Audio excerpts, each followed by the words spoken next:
नमस्कार प्रेक्षकांनो, आजच्या भागामध्ये आपण बघूया. इथे रम्या नंदिनीला भडकवण्यासाठी आलेली असते. ती तिच्या मनामध्ये पार्थबद्दल आता विष पेरण्याचं काम करत असते. पार्थबद्दल नंदिनीचा गैरसमज व्हावा आणि तिचं ठरलेलं लग्न तिने रागाच्या भरामध्ये मोडावं अशी रम्याची इच्छा असते. पण इथे नंदिनी मात्र पार्थवरती जरासुद्धा अविश्वास दाखवत नाही आणि ती उलट इथे रम्यालाच म्हणते की तुझं जर बोलून झालं असेल ना तर तू गेलीस तरीसुद्धा चालेल. तेव्हा रम्याला इथे चांगलं सडेतोड उत्तर असं नंदिनीने दिलेलं असतं. तर इथे नंदिनी आता आपल्या स्वतःसाठी सुद्धा स्टँड घेते. ती म्हणते की तुझं ऐकून मी माझं लग्न मोडणार नाही आहे. मी पार्थबरोबर बोलणार, माझ्या आईवडिलांजवळ बोलणार, तेव्हाच मी माझा योग्य तो निर्णय घेईन. तेव्हा इकडे रम्या आता म्हणत असते की ठीक आहे, मी इथे आले होते तुझ्याजवळ बोलायला, कारण मला असं वाटलं होतं की एक मुलगीच एका मुलीला समजून घेऊ शकते, म्हणून मी तुझ्याशी बोलण्यासाठी इथे आले होते. पण कदाचित मी जे काही बोलते हे तुला कळत नाही आहे. ह्या तुझ्या आनंद सदनमध्ये कित्येक लोक तुझ्याकडे मदत मागायला येतात ना, आणि मला असं वाटतं की तू माझी मदत करणार नाही आहेस, कारण मी तुझी गेस्ट नाही आहे ना, बरोबर की नाही? मी तुझी गेस्ट असते तर तू नक्कीच मला योग्य तो सल्ला दिला असतास आणि न्यायसुद्धा मिळवून दिला असतास. तेव्हा रम्या म्हणत असते, नंदिनी बोल तू पार्थ बरोबर, पण जेव्हा पार्थ एकट्यात असेल ना तेव्हाच त्याच्याजवळ बोल, कारण जेव्हा मानिनी मामी त्याच्याजवळ असेल ना तेव्हा त्यांच्यासमोर काही बोलू नकोस, कारण कदाचित त्यांच्यासमोर पार्थ सत्य बोलणार नाही, कारण त्यांच्यामुळेच पार्थ माझ्या प्रेमाला होकार देत नाही आहे, असं इकडे रम्याने सांगितलेलं असतं. तर इकडे आता रम्या जे काही बोललेली असते ते सगळं नंदिनीला आठवत असतं आणि नंदिनी घरी आलेली असते आणि तिच्या आधी तिचे आई वडीलसुद्धा घरी आलेले असतात. तेव्हा इकडे धनंजय काका आणि शारदा हे घरी आल्यानंतर शारदा धनंजय काकांना पाणी प्यायला देत असते. तेवढ्यातच तिथे नंदिनीची एंट्री झालेली असते. तेव्हा धनंजय काका आणि नंदिनी दोघेजण एकमेकांच्या समोरासमोर येतात. तेव्हा नंदिनी म्हणत असते की बाबा मला तुमच्याशी बोलायचं आहे, आणि इथे धनंजय काका म्हणतात की नंदिनी मला तुझ्याशी महत्त्वाचं बोलायचं आहे. तेव्हा इकडे नंदिनी म्हणते ठीक आहे बाबा, मलासुद्धा महत्त्वाचं बोलायचं आहे, पण आधी तुम्ही बोला. तेव्हा धनंजय काका म्हणत असतात की नंदिनी आम्ही तुझं ठरलेलं लग्न मोडून आलो आहे. तेव्हा नंदिनी म्हणते का बाबा, तुम्ही माझं लग्न मोडलं, पण का, असं काय घडलं आहे? तेव्हा धनंजय काका म्हणत असतात कारण काही गोष्टी भूतकाळातल्या मी तुला सांगितल्या नव्हत्या, कारण मला त्याची काही गरज वाटत नव्हती, पण आता त्याच गोष्टी माझ्या मुलीच्या सुखाच्या आड आता यायला लागल्यात आणि म्हणूनच मला या गोष्टींचा उलगडा तुझ्यासमोर करावासा वाटतोय. तेव्हा नंदिनी म्हणते काय झाले बाबा? तेव्हा धनंजय काका म्हणत असतात की वसुताई म्हणजे विक्रमची बहीण, तिचा नवरा माझा चांगला मित्र होता. तर इकडे आता कंपनीच्या कामानिमित्त तो एका ठिकाणी गेलेला असताना एका घटनेतून त्याचा खून झाला आणि वसुताईला असं वाटतंय की त्याचा खून होण्याच्या मागे, त्याचा मृत्यू होण्याच्या मागे मी जबाबदार आहे, माझ्यामुळे हे सगळं घडलंय असं तिला वाटतंय. तेव्हा इकडे शारदा म्हणत असते नंदिनी बाळा, पण हे सगळं खोटं आहे. तुझ्या बाबांनी असं काहीही केलेलं नाही आहे. कोर्टाने सुद्धा त्यांना निर्दोष सिद्ध केलेलं आहे. तेव्हा इकडे धनंजय काका म्हणतात की कोर्टाने जरी मला निर्दोष सिद्ध केलं असलं तरी वसुताईच्या कोर्टामध्ये अजून मी गुन्हेगारच आहे. तिने अजूनही मला निर्दोष मानलेलं नाही आहे. ती मला चुकीचं समजते, तिच्या नवऱ्याच्या खुनामागे मलाच जबाबदार ठरवते आणि म्हणूनच आता ती माझा बदला तुझ्याकडून घ्यायचं म्हणते. तर इकडे वसुताई मला भेटायला आली होती आणि तिने मला सांगितलं जर मी माझ्या मुलीचं लग्न पार्थबरोबर लावून दिलं आणि जर तू त्या घरामध्ये गेलीस ना तर ती तुला त्रास देईल म्हणून, आणि माझ्या न केलेल्या चुकीची शिक्षा ती माझ्या मुलीला देऊ शकते. आणि हे झालं वसुताईचं, म्हणून आम्हाला सगळं काही माहिती असूनसुद्धा मी माझ्या मुलीला एवढ्या मोठ्या संकटामध्ये टाकणार नाही आहे. तेव्हा इकडे धनंजय काका म्हणत असतात की हे झालं वसुताईचं, आणि पार्थबद्दलसुद्धा आम्हाला एक महत्त्वाची गोष्ट कळलेली आहे. तेव्हा इकडे आता शारदा म्हणत असते की पार्थचं एका दुसऱ्याच मुलीबरोबर प्रेम आहे असं आम्हाला कळलं आहे. तेव्हा इकडे नंदिनी म्हणत असते की रम्याबरोबर ना? तेव्हा धनंजय काका म्हणतात की नंदिनी तुला हे सगळं माहिती आहे का? तेव्हा नंदिनी म्हणत असते की हो बाबा, मलासुद्धा हे आजच कळलं, मला माहिती नव्हतं, पण रम्या आज मला आनंद सदनमध्ये भेटायला आली होती आणि तिनेच मला सांगितलं की तिचं आणि पार्थचं एकमेकांवरती प्रेम आहे. मला सुद्धा हे सगळं ऐकून तेव्हा खूप मोठा धक्का बसला होता बाबा. हीच गोष्ट तुम्हाला मी सांगण्यासाठी इथे आले होते. तेव्हा इकडे आता धनंजय काका म्हणत असतात की याचा अर्थ वसुताई आम्हाला आली होती धमकवायला की जर तुझं लग्न तिथे झालं तर ती तुझ्याकडून खूपच मोठा बदला घेईल आणि तिकडे तिच्या मुलीला पाठवलं होतं तुला भेटायला. तेव्हा इकडे आता नंदिनी सांगत असते की तिने एक लव्ह लेटर लिहिलं होतं पार्थला आणि त्याच्यावरती रिप्लाय म्हणून आय लव्ह यू टू असं सुद्धा पार्थने लिहिलं होतं. तेव्हा इथे शारदा म्हणत असते काय होय म्हणजे दोघीजणी हे लग्न मोडायलाच निघालेले आहेत असं मला वाटतंय की रम्याने सुद्धा नंदिनीला भेटून हे सगळं सांगायची काय गरज होती मला खरंच कळत नाही आहे. तेव्हा नंदिनी म्हणत असते पण आई बाबा एक गोष्ट मी तुम्हाला सांगते जरी रम्याने हे सगळं मला सांगितलं असलं ना तरीसुद्धा मी तिच्या बोलण्यावरती विश्वास ठेवलेला नाही आहे आणि मी इथे पार्थला चुकीचं सुद्धा समजत नाही आहे कळतंय का. तुला वाटते का आई की पार्थ असं काही करू शकतात.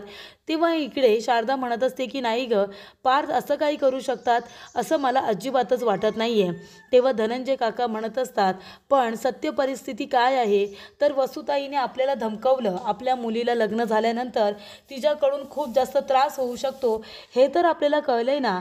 मग सगळं काही माहिती असूनसुद्धा आपण आपल्या मुलीला त्या घरामध्ये पाठवणं म्हणजे ही स्वतःच्या हाताने केलेली चूक नाही आहे का. तेव्हा इकडे धनंजय काका म्हणतात की बाळा याच्यावरती तुझं म्हणणं काय आहे ते मला ऐकायचं आहे. तेव्हा इकडे आता नंदिनी म्हणत असते कसं आहे ना बाबा मला असं वाटतंय की या सगळ्या प्रश्नांची उत्तरं आपल्याला आता पार्थच देऊ शकतात.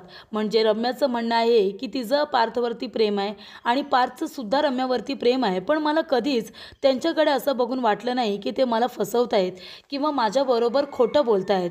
तेव्हा इकडे धनंजय काका म्हणतात जाऊ दे ना या विषयावरती मला काही बोलायचंच नाही आहे. आपल्या नंदिनीला कितीतरी छान मुलगा भेटेल ना आपण त्याच्याबरोबर नंदिनीचं लग्न लावून देऊ. तेव्हा इकडे आता नंदिनी म्हणत असते की बाबा मला छान मुलगा मिळेलो आणि त्यांनाही छान मुलगी मिळेल माझं काही म्हणणं नाही आहे पण आमच्या दोघांचं हे आता जे काही जुळलं आहे ना ते काय आहे बाबा म्हणजे त्याच्यामुळे तरी मला पार्थबरोबर बोलायला हवं आहे ना. तेव्हा इकडे नंदिनी म्हणत असते की हे बघा बाबा मला असं वाटतं आहे की लग्न मोडण्याच्या आधी आपण एकदा पार्थबरोबर बोललं पाहिजे आणि सगळ्या गोष्टीची क्लॅरिटी आपल्याला मिळाली पाहिजे ना. मी सुद्धा आनंद सदनच्या कामानिमित्त कित्येक लोकांना सतत भेटत असते. कोण खोटं बोलतंय कोण खरं बोलतंय हे लोकांकडे बघूनच त्यांचा खोटारडेपणा माझ्या लगेच लक्षात येत असतो. पण बाबा मी जेव्हा जेव्हा पार्थला भेटले ना त्यांच्या नजरेत मला फक्त आणि फक्त खरेपणा जाणवला आहे. मला त्यांच्या मनामध्ये कुठल्याही प्रकारची खोट आहे कुठली लपवाछपवी आहे असं अजिबात दिसलेलं नाही आहे. मला नेहमी तो माणूस खरा वाटला आहे हो आणि म्हणूनच मला असं वाटते की आपण कुठलाही निर्णय घेण्याच्या आधी पार्थबरोबर बोलणं मला गरजेचं वाटतंय. तेव्हा मला त्यांच्याशी एकदा बोलू द्या काय खरं काय खोटं रम्याच्या बोलण्यामध्ये किती तथ्य आहे हे मला कळलं पाहिजे बाबा आणि म्हणूनच तुम्ही कुठलाही निर्णय घेण्याच्या आधी मला एकदा पार्थबरोबर बोलायचं आहे. त्यांचं म्हणणं काय आहे या सगळ्याच्या मागे त्यांचा विचार काय आहे हे खरंच मला जाणून घ्यायचं आहे. म्हणून तुम्ही मला फक्त थोडासा वेळ द्या मला पार्थजवळ बोलू द्या आणि मग काय तो तुम्ही निर्णय घ्या असं मला वाटतंय. तेव्हा इकडे शारदा म्हणत असते की हे बघ बाळा तुला जर पार्थला भेटायचं असेल आणि तुला काय तो योग्य निर्णय घ्यायचा असेल तर आम्ही तुला अडवणार नाही ना कधी अडवले ना कधी अडवणार. तुला बोलून जर हा निर्णय घ्यायचा असेल तर तू नक्कीच घे आम्ही सुद्धा तुझ्या निर्णयाचा इथे आदर करू. त्यानंतरला इकडे आता पार्थला मानिनी आणि विक्रम काका यांनी सांगितलेलं असतं की धनंजयने हे लग्न मोडलेलं आहे. तेव्हा पार्थ म्हणतो काय त्यांनी हे लग्न मोडलं पण का कशासाठी काय घडलंय असं. तेव्हा मानिनी म्हणत असते अरे मग ते लोक तरी काय करतील आपल्या मुलीच्या सुखाचा विचार करणारे आईवडील आपल्या मुलीला जर लग्न झाल्यानंतर दुःखच मिळणार आहे हे जर त्यांना कळलं तर ते हे लग्न होऊ देतील का. त्यांनी आपल्या मुलीच्या सुखाचा विचार करूनच हा निर्णय घेतला आहे. आता वसुताईंनी तिथे जाऊन जर त्यांना धमकीच दिलेली आहे की लग्न झाल्यानंतर त्यांच्या मुलीचा छळ होईल त्या मुलीकडून सगळा बदला घेतील असं कुठल्या आई वडिलांना कळल्यानंतर ते आपल्या मुलीचं लग्न त्या घरामध्ये होऊ देतील. वसुताईंनी ना हद्दच आता पार केलेली आहे. त्या लोकांना जवळजवळ जाऊन इतकं घाबरवलं इतकं धमकावलं की त्यांना एवढा मोठा टोकाचा निर्णय घ्यावा लागला. मग ते लोक तरी काय करतील ना. वसुताई वसुताईंकडून मला ही अपेक्षा तर मुळीच नव्हती. तेव्हा इकडे पार्थ म्हणत असतो की वसू आत्याला आतापर्यंत मी इतका मान दिला कारण तिच्यासुद्धा अंगखांद्यावरती खेळून मी मोठा झालो आहे. तिने माझ्यामध्ये आणि रम्यामध्ये कधी भेदभाव केला नाही, म्हणून मी आत्तापर्यंत तिचा आदर करत आलो. पण वसू आत्या जर असं वागणार असेल ना तर मी ते अजिबात सहन करणार नाही आहे. आणि माझं काही रम्यावरती प्रेम वगैरे नाही आहे. तुम्हाला माहिती आहे ना, मी आत्ताच्या आत्ता जातो आणि नंदिनीला सगळं काही सत्य सांगतो की लग्न झाल्यानंतर मी आहे ना, मी तिला सांभाळेन. आणि इथे मानिनी म्हणते अरे मी पण आहे, मी वसुताईंच्या त्या वाईट सावळीपासून सुद्धा तिला दूर ठेवेन, तिच्यावरती मुलीसारखं प्रेम करेन. आणि विक्रम काका म्हणतात आणि मी आहे ना, मी कधीच वसुताईला तिच्याबरोबर वाईट वागू देणारच नाही. तिला आपण सतत तिच्यापासून लांब ठेवायचं, आपण सगळेजण मिळून नंदिनीला प्रोटेक्ट करू ना. पण इथे तर आता त्याने घाबरून धनंजयने हा निर्णय घेतलेला आहे की त्याला त्याच्या मुलीचं फक्त सुख हवं आहे, बाकी काही नाही. पण आता वसुताईने जे काही केले त्याच्यामुळे त्याने हा निर्णय घेतला आहे. तेव्हा इकडे पार्थ म्हणत असतो की मी नंदिनीला भेटेन आणि तिच्याजवळ हे सगळं मी अगदी व्यवस्थितरित्या बोलेन. तेव्हा मानिनी म्हणत असते की तू सगळं तिला समजावून सांग, आम्ही जे काही बोलतोय ते सुद्धा तिला समजावून सांग. आणि आता जाऊ नकोस रागाच्या भरामध्ये, उद्या सावकाश जा आणि तिला सगळं काही अगदी व्यवस्थित समजावून सांग. तिच्या मनामध्ये सुद्धा तुझ्याबद्दल कुठलाही गैरसमज राहता कामा नये असं आम्हाला वाटतं. तेव्हा इकडे पार्थ म्हणतो ठीक आहे, उद्या मी जाईन नंदिनीला भेटायला आणि तिथे गेल्यानंतर सगळं काही त्यांना समजावून सांगेन. तेव्हा इकडे आता मानिनीला आणि तो विक्रम काकांना म्हणतो तुम्ही जाऊन आता आराम करा, मी सुद्धा थोड्या वेळाने जाईन. तेव्हा इकडे आता नंदिनीला सातत्याने रम्या जे काही बोललेली असते ते सगळं आठवत असतं. ती म्हणत असते की हे बघ, मी पार्थला हे लव्ह लेटर लिहिलं आहे आणि त्याच्यावरती त्याने रिप्लाय म्हणून आय लव्ह यू टू असं सुद्धा लिहिलं आहे. तेव्हा इकडे आता पार्थलासुद्धा काही गोष्टी आठवत असतात. पार्थला कळतं की लग्न मोडलं आहे, त्याला खूप मोठा धक्का बसतो. तेव्हा मानिनी म्हणते आता वसुताईंनी जर त्या लोकांना जाऊन धमकावलं तर मग ते लोक काय करतील ना, आपल्या मुलीच्या सुखाचा विचार करता हे लग्न मोडण्याचाच निर्णय घेतील. त्यामुळे इथे आता पारसुद्धा टेन्शनमध्ये असतो, नंदिनीसुद्धा टेन्शनमध्ये असते. कारण जरी अरेंज मॅरेज असलं तरीसुद्धा दोघांची मनं आता जुळलेली असतात आणि त्याच्यामुळे इथे नंदिनीला या गोष्टीचा त्रास होत असतो की या गोष्टी तिला आता त्या कळलेल्या असतात आणि त्यासुद्धा लग्न ठरल्यानंतर, साखरपुडा झाल्यानंतर. तेव्हा इकडे आता नंदिनी म्हणत असते की मी पार्थला फोन करू का, त्यांच्याशी बोलून घेते. आणि इथे पार्थने सुद्धा आपला फोन उचललेला असतो. तो सुद्धा म्हणतो की नंदिनीला फोन करून आताच बोलून घेऊ का. आणि पुन्हा दोघेजण एकमेकांना फोन लावण्यासाठी उचलतात आणि म्हणतात की नाही नाही आता नको, आता जे काही बोलायचं आहे ते सगळं भेटूनच बोलेन. नंदिनीचा हा जो काही गैरसमज आहे ना तो दूर केलाच पाहिजे, कारण रम्यावरती माझं प्रेम कधी नव्हतं आणि ना कधी असणार आहे आणि आता तर मी तिचा कधी विचारच करू शकणार नाही आहे असं पार्थ म्हणत असतो. आणि नंदिनी म्हणत असते की पार्थची खरंच या सगळ्यामध्ये काही चुकी असेल का. रम्या म्हणते तसं पार्थचंसुद्धा रम्यावरती प्रेम असेल का. तेव्हा इकडे आता मनामध्ये विचारांचा गोंधळ सुरू असतो आणि त्याच्यामध्येच इथे आता दोघांनाही एकमेकांबद्दलच्या सगळ्या चांगल्या गोष्टी आठवत असतात. म्हणजे इथे नंदिनीचा चांगला एकदम सोज्वळ आणि एकदम सालस स्वभाव इथे पार्थला आवडलेला असतो. लोकांची सतत मदत करणारी नंदिनी, लोकांचा विचार करणारी, त्यांच्या चांगल्यांचा विचार करणारी.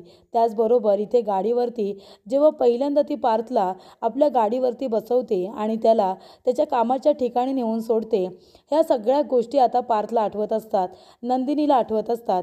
तेव्हा इकडे पार्थ नंदिनीला म्हणालेला असतो की बघा ना, आपण दोनदा तीनदा भेटलो म्हणजे नक्कीच याच्यामध्ये युनिव्हर्सचा काहीतरी संकेत आपल्यासाठी आहे असं मला वाटतंय.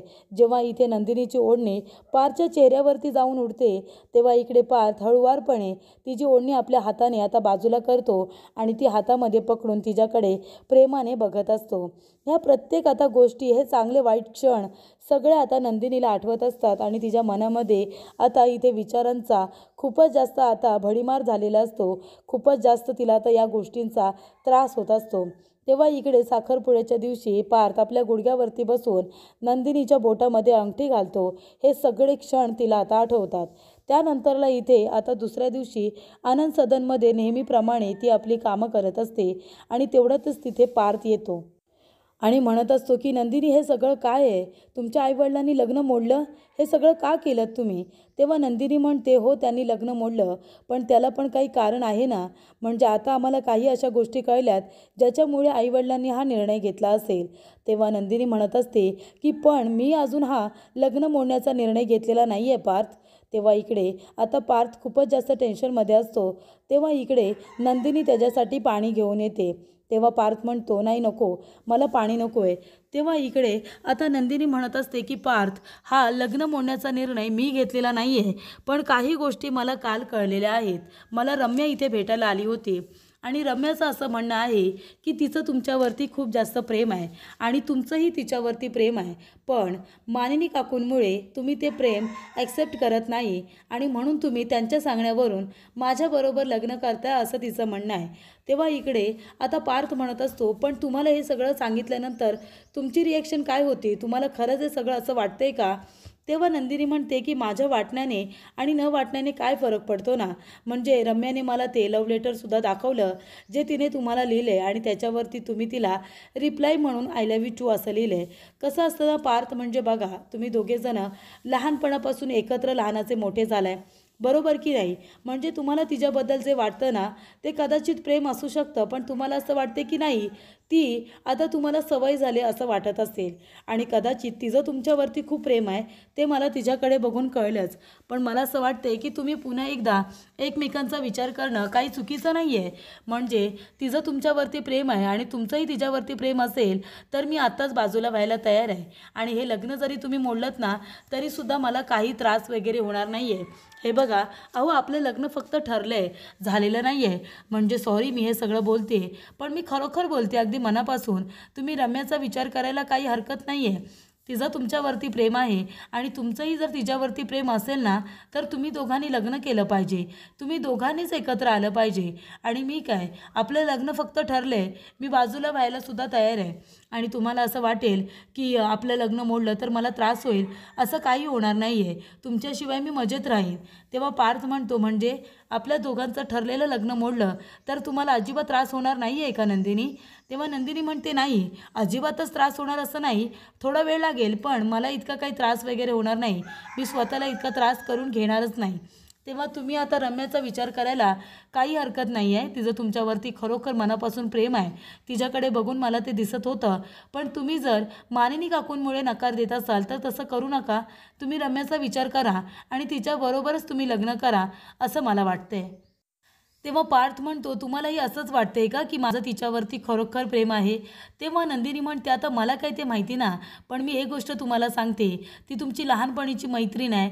तेव्हा तुम्हाला जर तिच्याबद्दल प्रेम जरी असेल ना तरी ते तुम्हाला आत्ता कळणार नाही, पण कदाचित तुमचं आणि माझं लग्न झाल्यानंतर तुम्हाला जर असं वाटलं की बाबा रे, म्हणजे माझ्यासाठी रम्याच योग्य जोडीदार होती, आमच्या दोघांचं लग्न झालं असतं तर बरं झालं असतं, तर मग खूप मोठा गोंधळ होईल आणि तेव्हा मग तिनं तुमची बायको होऊ शकणार आहे आणि मी तुमची मैत्रीण होऊ शकणार नाही आहे, कारण मी तुमची बायको म्हणून त्या घरामध्ये येणार आहे. मग खूप मोठा गोंधळ होण्यापेक्षा आताच गोष्टी सुरळीत झालेल्या कधीही चांगल्या आहेत ना. म्हणजे जर तुम्हाला निर्णय घ्यायचाच असेल तर तो तुम्ही आत्ताच घेऊ शकता आणि तो तुमच्यासाठी अगदी अचूक असेल असं मला वाटतं. तुम्ही रम्याचा विचार करा, तिच्याबरोबर तुम्ही लग्नाचा विचार करा आणि तो निर्णय घ्या. त्याच्यामुळे तुमचंसुद्धा आयुष्य सुखी होईल आणि रम्याचंसुद्धा आणि माझंसुद्धा. माझं काय, आपलं लग्न फक्त ठरलं आहे, झालेलं तर नाही आहे ना, त्याच्यामुळे मला इतका काही त्रास वगैरे होणार नाही आहे. मात्र लग्नानंतर जर काही असं घडलं तर मात्र मला खूप जास्त त्रास होईल आणि हे तुम्हाला पण माहिती आहे, बरोबर की नाही? तेव्हा इथे पार्थ म्हणतो ठीक आहे, तुमचा जो काही गैरसमज माझ्याबद्दल झालेला आहे तो मला दूर करायचा आहे, बरोबर की नाही? आणि जे काही करायचं आहे ते आत्ताच करायचं आहे, हो ना? त्याच्यामुळे तुमच्याकडे माझ्यासाठी 15 मिनटं आहेत का? तुम्ही मला 15 मिनटं देऊ शकता? कारण मला आता स्वतःला निर्दोष सिद्ध करायचं आहे. कारण रम्याने तुम्हाला जे काही सांगितलं आहे ते मी बदलू नाही शकत, कारण तिने तिची बाजू सांगितली, पण आता मला माझी बाजू सांगायची आहे. कारण मला फरक पडतो, आपलं लग्न जर मोडलं तर मला फरक पडतो, पण मला आता स्वतःला सिद्ध करण्यासाठी 15 मिनटं हवेत. तुम्ही मला ती मिनटं द्याल का? तेव्हा नंदिनी म्हणते हो मी तुम्हाला 15 मिनटं देईन ना. तेव्हा इथे पार्थ म्हणतो तुम्ही माझी वाट बघायला तयार आहात ना, वाट बघाल माझी? तेव्हा नंदिनी म्हणते हो मी तुमची वाट बघायला तयार आहे. तेव्हा इकडे आता नंदिनीने त्याला सांगितलेलं असतं की तुम्ही स्वतःला निर्दोष सिद्ध करा, मी तुमची वाट बघायला तयार आहे. तर पुढील भागामध्ये आपण बघूया. इथे आता नंदिनी तिच्या आईबाबांना सांगत असते की पार्थचं इथे अजिबात रम्यावरती प्रेम नाही आहे, त्याने हे सिद्ध केलं आहे. तेव्हा इकडे पार्थ रम्याला जे लव्ह लेटर नंदिनीला दाखवावं असं वाटलेलं असतं, ते लव्ह लेटर आता पार्थ इथे घेऊन आलेला असतो आणि म्हणतो की नंदिनी, हेच लव्ह लेटर तुम्हाला रम्याने दाखवलं होतं ना, आणि हाच माझा रिप्लाय होता ना. तेव्हा नंदिनी म्हणते, हो अगदी बरोबर. तेव्हा पार्थ म्हणत असतो की हे लव्ह लेटर तुम्हाला रम्याने दाखवलं होतं, मला माहिती आहे. पिहू, जे काही सत्य आहे ते सगळं तू आता नंदिनी यांना सांग. तेव्हा पिहूला या सगळ्याचं कारण माहिती असतं, कारण तिनेच हा गोंधळ घालून ठेवलेला असतो. त्यामुळे आता सत्य काय आहे तिने इथे नंदिनीला सांगितल्यानंतर नंदिनी आपल्या आईबाबांना म्हणते की बाबा, पार्थचं रम्यावरती अजिबात प्रेम नाही आहे आणि ते त्यांनी पुरावे दाखवून मला सिद्ध करून दाखवले. तेव्हा धनंजय काका म्हणतात, अगं पण प्रश्न तो नाहीच आहे. वसुताई लग्नानंतर तुला जो काही त्रास देईल ना, त्याबद्दल मला बोलायचं आहे. तेव्हा नंदिनी म्हणते, अहो बाबा, म्हणून काय त्यांना घाबरून आपण लग्न मोडून टाकायचं का? आणि हे सगळेजण आहेत ना माझी काळजी घ्यायला, तुम्ही अजिबात त्याची चिंता करू नका. पण हे लग्न मोडायची गरज नाही आहे बाबा, कारण पार्थचं रम्यावरती प्रेमच नाही आहे आणि हे नंदिनीला आता कळलेलं असतं.